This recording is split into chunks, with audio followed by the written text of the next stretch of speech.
Oi, meus amores! Olha aqui, cá estou eu novamente para aquele bate-papo. É isso aí, galera. Hoje eu quero falar sobre o despertar de consciência na minha visão. Não baseado nas coisas que eu estudei, não baseado nas coisas que eu aprendi, mas baseado nas minhas experiências, nas minhas vivências, nos atendimentos que eu faço. E lá vamos nós! E aí, o que é um despertar espiritual para você? Me conta aí nos comentários o que vocês pensam sobre esse tema tão difundido, né? Tão difuso hoje, tão falado ultimamente, né? Despertar espiritual, despertar de consciência, um despertar. E o que eu vejo sobre isso, gente? O que eu penso sobre isso? Durante muito tempo, diante, né, de todos os estudos que eu já fiz, diante de tudo que eu já estudei, de todos os conteúdos que eu já consumi, até mesmo por acompanhar outros espiritualistas também, até universalistas assim como eu acreditei durante longos anos que o despertar espiritual, o despertar de consciência, era sobre você entender o funcionamento da Matrix.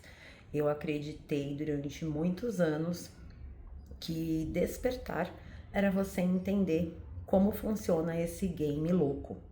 Mas, como eu já tinha dito no vídeo anterior, esses 8 meses que eu fiquei fora da plataforma do YouTube e até mesmo de outras redes sociais, que eu me ausentei de tudo, viu, galera?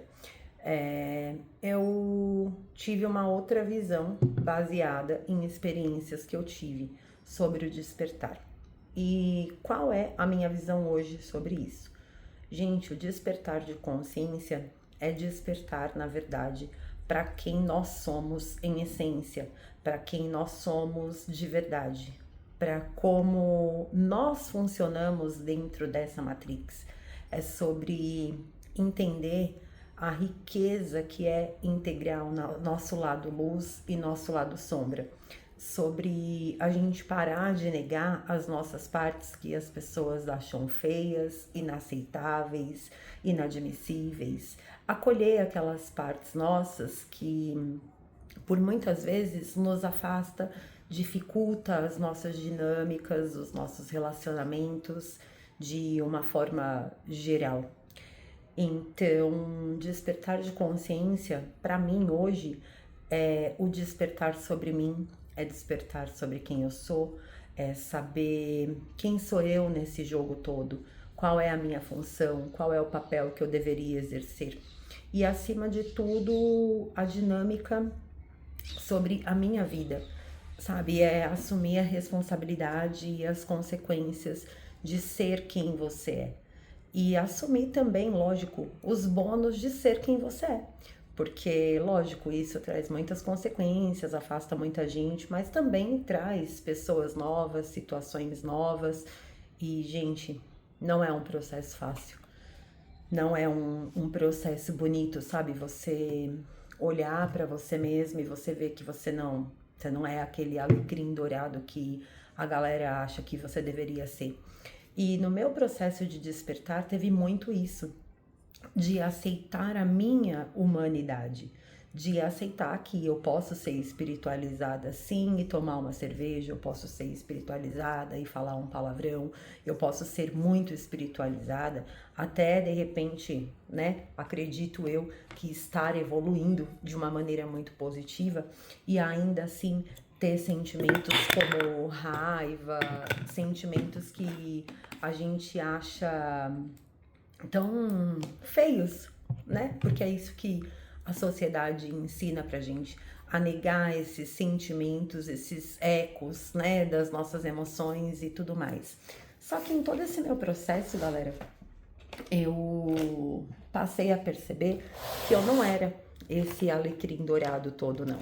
Eu passei a ter muita clareza sobre o meu comportamento nesse game chamado vida, em relação a mim, a maneira como eu mesma me via. E a maneira como eu me comportava e a maneira como muitas vezes eu única e simplesmente reagia. E foi muito impactante esse meu processo todo, gente, porque durante um bom tempo eu pensei coisas sobre mim que eu achei que eram pensamentos meus e na verdade não eram. Durante muito tempo eu deixei que opiniões externas definissem quem eu sou. E quando eu me deparei com isso, eu vi que, sim, na minha adolescência eu fui uma pessoa muito foda, eu poderia dizer. Do tipo, tô nem aí pra opinião de ninguém, vai, cada um com seus problemas, cada um com a sua vida, cada um no seu rolê, cada um no seu tempo e tudo certo. Mas hoje, já adulta, já uma mulher mais madura, mãe, esposa, enfim, eu vi que chegou um tempo, eu passei por algumas situações bem desafiadoras na vida e chegou um tempo que eu não tive forças para sustentar quem eu sou, de fato, em essência mesmo, sabe? Porque eu sou, sim, muito emocional, até colérica, poderia dizer. Eu era muito reativa e tudo mais, eu sou muito instintiva e tem toda essa pegada, eu sou muito autêntica, eu falo e tal, e não sei o quê. E o que aconteceu no meio desse rolê todo? Quando eu vi isso, que diante de uma coisa muito pontual, muito específica que eu vivenciei, eu não tive forças para sustentar. E aí eu comecei a alimentar um pensamento do tipo, peraí, porque eu sou muito autoconsciente, sabe? Eu gosto muito de analisar o meu comportamento, até porque eu tenho uma autorresponsabilidade emocional com as pessoas absurda. Lógico que as pessoas não têm comigo, é óbvio. Quem tem esse senso crítico e quem se cobra demais, eu acredito que seja muito comum passar por essa dinâmica que eu tô falando. A gente tem muita responsabilidade com o sentir do outro, tem todo esse tato, mas as pessoas não têm com a gente de modo geral. Embora que possam até haver controvérsias a respeito do que eu tô falando, porque sim, eu tenho muita responsabilidade emocional, mas eu sou uma pessoa muito direta na minha fala. Então, isso por muitas vezes é interpretado como uma grosseria, mas não, simplesmente eu tô falando ali algo que talvez outras pessoas não teriam coragem de falar, ou que talvez não é especificamente ou exatamente o que a pessoa gostaria de ouvir. Mas, enfim, voltando ao assunto aí. O que aconteceu? Eu passei por essa situação muito, muito específica mesmo. E eu comecei a alimentar um pensamento de tipo, cara, não é possível que todas as pessoas estão erradas e eu tô certa. De fato, eu acho que a minha fala deve ser um problema, o problema tá no meu comportamento, o problema tá na minha postura. Realmente eu sou uma pessoa muito inadequada, eu não sei falar sem de repente ser ofensiva, eu não sei me comportar de uma maneira que não agrida as outras pessoas. Embora que às vezes simplesmente o fato de eu existir já é o suficiente para alguém se sentir agredido. Porque teve muitos casos na minha vida, muitas ocasiões em que eu simplesmente estava existindo e isso incomodava. E tudo bem, tá tudo certo. Acontece mesmo, né? Às vezes a gente espelha o comportamento das pessoas, assim como tem gente que espelha o nosso e se incomoda pra caramba. Ou até mesmo por questões de frequência, tá cada um numa frequência, cada um num rolê e tá tudo certo. Mas eu comecei a alimentar esse tipo de pensamento, sabe, gente? E isso me fez entrar num processo de retração. Então eu comecei a me retrair cada vez mais, eu comecei a ficar cada vez mais introspectiva, eu realmente entrei numa caverna muito íntima e particular minha, onde só era permitida a entrada da Samara e a gente tomava chá no fundo do poço. Eu e ela, até porque a gente se tornou melhores amigas, gente. Até porque Não adiantava nem eu tentar expressar porque as pessoas não iam entender o meu processo. Até porque, dentro dos círculos que eu convivo, as pessoas não compartilham da mesma fé que eu, as pessoas não têm a mesma visão de espiritualidade que eu, e tá tudo certo, não tô aqui para falar sobre crenças de ninguém, nem sobre as minhas até. Tô só compartilhando uma experiência que eu tive e que foi bem louca. Então, com tudo isso, eu passei a entender que sim, eu era muito problemática, que as minhas falas eram problemáticas, que muitas vezes me levou a me afastar das pessoas, a optar por não estar e não habitar certos lugares e certas companhias, porque de fato aquilo gerava um desgaste para a pessoa. Só que em momento algum eu conseguia ter a clareza mental para perceber que aquilo era sobre a pessoa e não sobre mim. Mas eu fui pegando esses processos para mim. Então eu comecei a me encolher, eu parei de falar, parei de me importar, parei de participar e me tornei indisponível muitas vezes, em muitas situações, para muitas pessoas. Só que eu também via todo esse processo que eu tava passando como uma questão de amadurecimento, sabe? Tipo, eu tô amadurecendo, tô me tornando uma pessoa mais seletiva. Hoje eu escolho as brigas que eu quero comprar, hoje eu escolho as lutas que eu vou lutar e tal, e não sei o quê. Então eu mascarava tudo isso de espiritualidade. Eu encarava todo esse meu processo como uma coisa espiritual, tentando me enfiar mais uma vez numa caixinha onde pessoas espiritualizadas, pessoas evoluídas têm uma postura XYZ, têm uma fala num timbre, num tom de voz assim, assado. E, gente, não é verdade. Isso não é verdade. Eu garanto para vocês que isso não é verdade. Porque, na real, hoje eu tenho a consciência de que eu não preciso me esforçar para ser espiritual. Eu não preciso me espiritualizar, porque ser um espírito já é a minha essência e é a essência de todo ser humano, porque quando o espírito deixa a matéria, a gente morre e o que fica aqui é só uma porra de um corpo que vai ser enterrado e vai para baixo da terra. Então, o sopro de vida, a consciência, de fato, ela vem do espírito.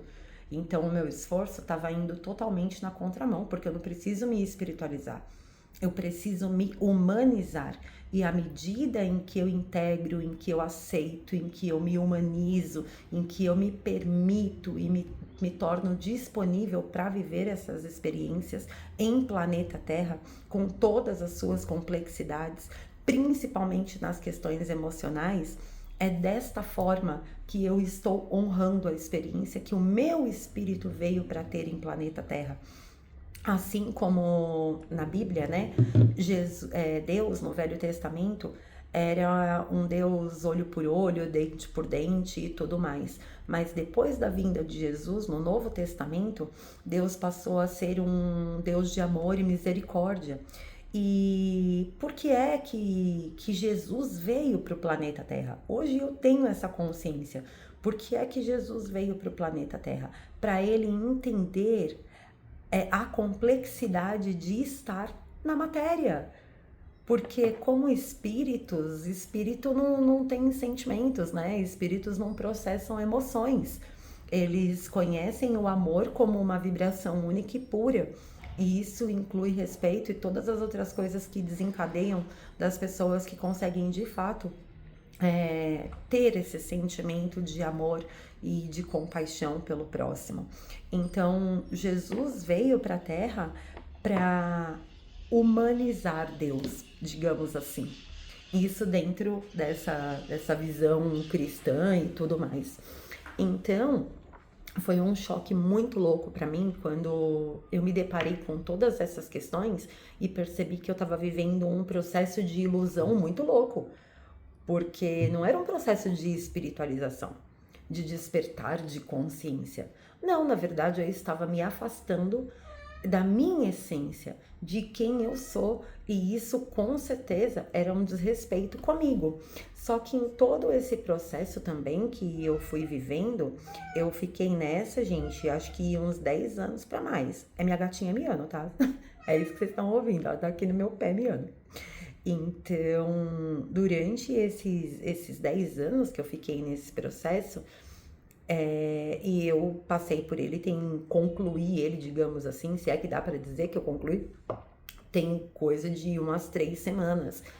Gente, eu percebi que eu fui me encolhendo tanto, tanto, tanto, tanto pra caber, pra pertencer, pra parar de ser vista desta forma, para parar de integrar essa imagem que as pessoas tinham de mim e de repente, olha que arrogância, que audácia minha, eu queria que as pessoas mudassem a opinião delas a meu respeito. E isso é bem ridículo. E eu comecei a sofrer de um processo de desnutrição, onde eu estava desnutrida do meu próprio respeito, desnutrida do meu auto-amor, desnutrida da minha atenção. Eu estava sofrendo de um distanciamento de alma, de essência divina e de mim mesma. E aí, com tudo isso, quando eu fui analisar, tipo, tá, mas peraí, se eu não sou nada disso, quem sou eu? E por que é que eu pensava essas coisas sobre mim? Porque eu coloquei a chave da minha vida, o poder da minha vida, a definição de quem eu sou na mão de outras pessoas. E durante muito tempo eu tive ações e atitudes e me coloquei em situações, até mesmo de reatividade, onde eu achava que eu estava agindo por mim, mas eu estava agindo a partir da perspectiva do outro sobre mim. Então, eu não só me encolhi para caber, eu não só me calei, eu não só me fechei, mas eu também dei o controle da minha vida e o poder das minhas ações na mão de outras pessoas. E é muito triste saber disso e ter visto tudo isso, porque a gente faz isso de um lugar de tanta cegueira, de tanta ilusão, com uma venda tão blindada assim nos olhos, que a gente se esquece de quem a gente é. E para mim foi bem decepcionante esse processo, no sentido de que eu me decepcionei comigo mesma, de perceber que durante todos os anos da minha vida eu deixei que a opinião das pessoas definissem quem eu sou para mim, quando ninguém deveria me conhecer mais do que eu mesma, sabe? Então, não foi um processo legal, mas é bem libertador. Hoje, o processo que eu tô já é de um refinamento, diria eu, para entender as minhas dinâmicas, a maneira como eu reajo, o que é que ainda não está no meu controle, no meu domínio, no meu poder, como de fato deveria ser. Sabe, hoje eu tô muito mais leve diante da vida, muito mais disponível, porque eu fui ficando rígida com tudo isso também, sabe? Tipo, eu tenho que ser responsável, eu tenho que ser dessa forma, eu tenho que ser daquela forma, eu tenho que agir dessa maneira, ou eu tenho que agir daquela outra maneira. E sempre tudo muito pautado na expectativa dos outros, coisa que eu achei que de verdade eu não me importava. Só que inconscientemente eu me importava, até mesmo porque essas opiniões que afetam de uma forma tão profunda a nossa vida, as nossas escolhas e até mesmo a nossa postura, vêm de pessoas que a gente ama, que a gente admira e que a gente espera algum tipo de reconhecimento e pertencimento. Hoje, depois de toda essa experiência, eu me permito, qual seria a palavra, gente? Me permito habitar apenas em mim mesma, me permito me importar só com a minha opinião, me permito, antes de consultar qualquer pessoa, consultar a mim mesma. E é muito louco tudo isso, mas é muito libertador também essa jornada de autodescoberta. E eu, com toda a minha arrogância, é claro, achava que eu estava nesse processo de autoconhecimento desde que eu me entendo por gente, já que eu nasci numa casa kardecista, e esse é o primeiro passo dentro do kardecismo, é o autoconhecimento, é uma jornada que não acaba nunca, só quando a gente morre, né? Então eu achava que eu estava bem adiantada nesse processo, mas cá estou eu, voltando para o início novamente, aprendendo a me olhar da maneira certa, com a sinceridade que isso requer, e é claro que isso só poderia partir de um único lugar, que é de mim. Então, simbora, me contem aí qual a visão de vocês, qual o processo que vocês estão passando.